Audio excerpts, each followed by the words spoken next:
Nunca te pares parte 1 de 2. Hay personas que parecen destinadas al éxito. Personas que, cuando miramos sus logros desde la distancia, parecen haber tenido un plan perfecto desde el principio. Vemos la empresa multimillonaria. Vemos la marca reconocida en todo el mundo. Vemos los resultados. Pero rara vez vemos el caos que existió antes. Las dudas. Los errores. Las apuestas arriesgadas. Las noches sin dormir. Y justamente eso es lo que hace tan especial este libro. Porque Nunca te pares no es un manual de negocios. No es una lista de consejos para emprendedores. Es una historia real. La historia de un joven que no sabía exactamente qué quería hacer con su vida, pero que tenía una sensación imposible de ignorar. La sensación de que había nacido para algo más.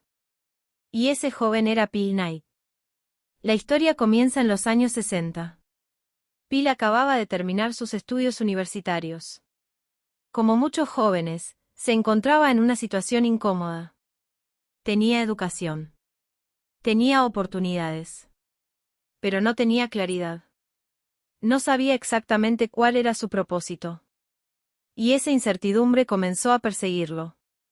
Porque había algo que le aterraba más que fracasar. Vivir una vida ordinaria sin intentar descubrir de qué era realmente capaz. Así que tomó una decisión poco común. En lugar de buscar inmediatamente un trabajo estable, decidió recorrer el mundo. Una decisión que en aquel momento parecía casi irresponsable. Pero que terminaría cambiando su vida para siempre.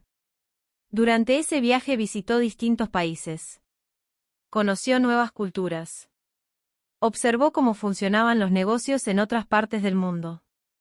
Y mientras recorría Japón tuvo una idea que parecía descabellada. Por aquella época, las zapatillas deportivas alemanas dominaban el mercado. Marcas como Adidas eran prácticamente intocables. Pero Phil observó algo interesante. Los fabricantes japoneses estaban comenzando a producir productos de gran calidad a precios más bajos. Y entonces se preguntó algo. ¿Qué pasaría si pudiera importar zapatillas japonesas a Estados Unidos? Era una idea simple. Pero las grandes empresas suelen comenzar exactamente así. Con una pregunta. Con una posibilidad. Con una intuición. Y aunque todavía no tenía experiencia real en negocios, decidió actuar. Visitó una empresa japonesa llamada Nitsuka Tiger. Y allí ocurrió algo extraordinario. Sin tener prácticamente nada que mostrar, logró convencerlos de que le permitieran distribuir sus zapatillas en Estados Unidos. Lo curioso es que ni siquiera tenía una empresa formal. No tenía empleados. No tenía oficinas. No tenía clientes. Pero tenía entusiasmo. Y a veces el entusiasmo abre puertas que la experiencia todavía no puede abrir. Cuando regresó a Estados Unidos, comenzó una etapa que hoy parece casi increíble. Durante el día trabajaba como contador. Y durante las noches intentaba construir su negocio. Las primeras zapatillas llegaban en pequeñas cantidades. Y él mismo se encargaba de venderlas. Muchas veces desde el maletero de su automóvil. Conduciendo hasta competiciones deportivas. Hablando directamente con corredores. Escuchando sus opiniones. Intentando convencerlos de probar algo diferente. Y aquí aparece una de las primeras grandes lecciones del libro.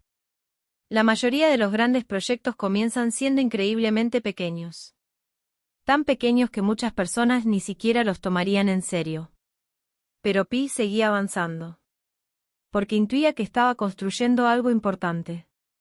Poco después ocurrió otro encuentro decisivo. Su antiguo entrenador de atletismo, Bill Bowerman, mostró interés por el proyecto. Bowerman era un personaje fascinante. Estaba obsesionado con mejorar el rendimiento de los atletas. Pasaba horas modificando zapatillas. Experimentando diseños. Probando materiales nuevos. Buscando constantemente maneras de ayudar a los corredores a ser más rápidos. Y cuando vio las zapatillas japonesas, entendió inmediatamente su potencial. Así nació la asociación que cambiaría la historia de la industria deportiva. Juntos fundaron una empresa llamada Blue Ribbon Sports. Una empresa que más adelante se transformaría en algo mucho más grande. Pero en ese momento seguía siendo apenas un pequeño negocio con enormes sueños.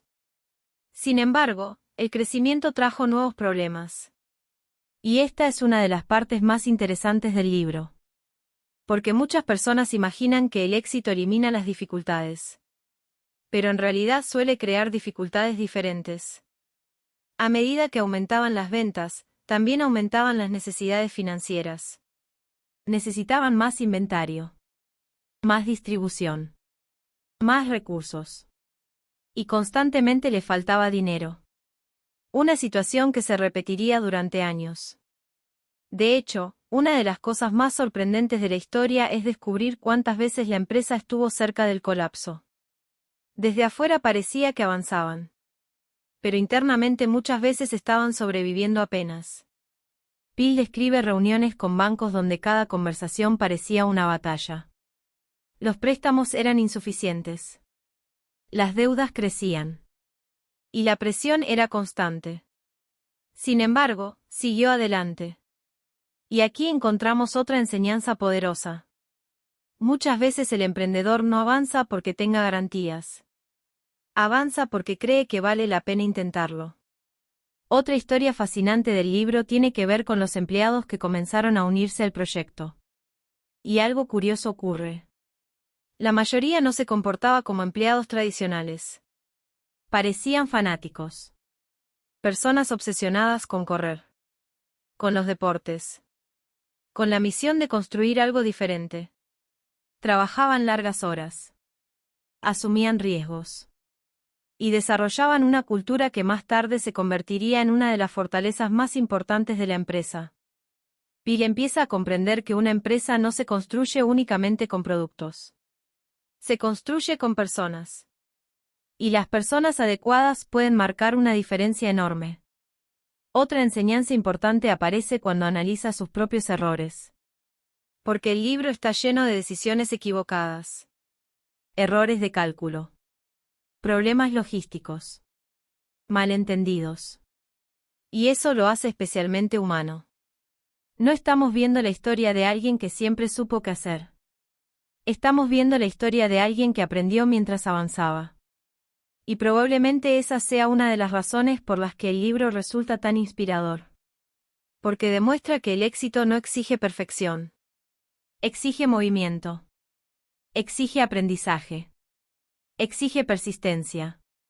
Con el paso de los años, Blue Ribbon Sports comienza a crecer más rápido. Pero también se vuelve más dependiente de Nitsuka Tiger. Y esa dependencia empieza a generar preocupación.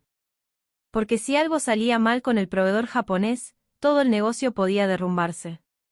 Pi lo sabía. Pero todavía no imaginaba la magnitud de los problemas que se acercaban. Problemas que pondrían en riesgo todo lo que había construido. Problemas que lo obligarían a tomar algunas de las decisiones más difíciles de su vida. Y precisamente ahí es donde termina esta primera parte. Porque aunque la empresa está creciendo, la verdadera batalla apenas está comenzando. Todavía falta el nacimiento de Nike. Todavía faltan los conflictos empresariales más intensos. Todavía faltan las crisis financieras que casi destruyen la compañía. Y todavía faltan algunas de las lecciones más poderosas sobre liderazgo, perseverancia y visión que convierten a esta historia en una de las memorias empresariales más inspiradoras jamás escritas. Pero eso lo descubriremos en la segunda parte.